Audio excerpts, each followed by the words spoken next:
Hi மகளே, இது என்ன எப்படின்னா நம்ம எல்லோரும் செஞ்சுருப்போம்.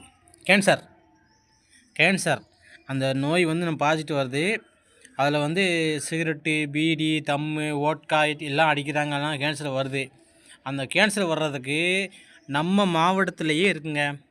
கோயில்பட்டி, சாத்தூர், விருதுநகர், சிவகாசி, அருப்புக்கோட்டை இந்த 4 மாவட்டத்தில் 4 ஊர்லேயும் ஒரு காய் விளையுது. அதலைக்காய். என்ன பேர்? அதலைக்காய். அந்த காய் விளையுது. அதை எடுத்து அதை சமைச்சு சாப்பிட்டீங்கன்னா கேன்சரை குணப்படுத்துது. நான் சொன்ன இவனா குடிச்சிட்டு பேசலாம்னு நினைப்பீங்க. ஆனால் நான் உண்மையை சொல்கிறேன். இந்த வீடியோ பாருங்கள். கோயில்பட்டி, சாத்தூர், விருதுநகர், சிவகாசி, அருப்புக்கோட்டை இந்த பகுதியில் ஒரு காய் விளையுது.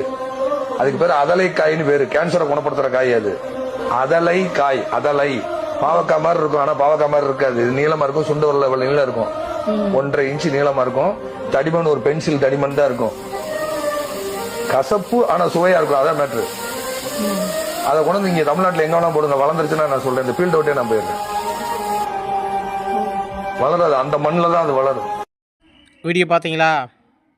இப்போ நான் சொன்னது உண்மையாச்சா? அதே மாதிரி கோயில்பட்டி, சாத்தூர், சிவகாசி, விருதுநகர், அருப்புக்கோட்டை இந்த 4 ஊர்லேயும் அந்த காய் விளையுது. அவங்க அந்த சாரே சொல்லிட்டாங்க, இந்த காய் வேறு எங்கேயும் விளைஞ்சின்னா அந்த ஃபீல்டை விட்டே பேரை அவங்க சொல்லிட்டாங்க.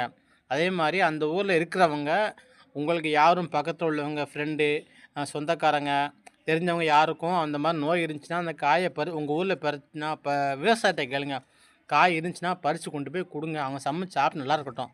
நம்மளால் முடிஞ்சது நல்லா இருக்கட்டுமே. அதுக்கு நான் அந்த வீடியோ போட்டேன். என்னை தப்பாக பேசினா மன்னிச்சுக்கோங்க. பாய்.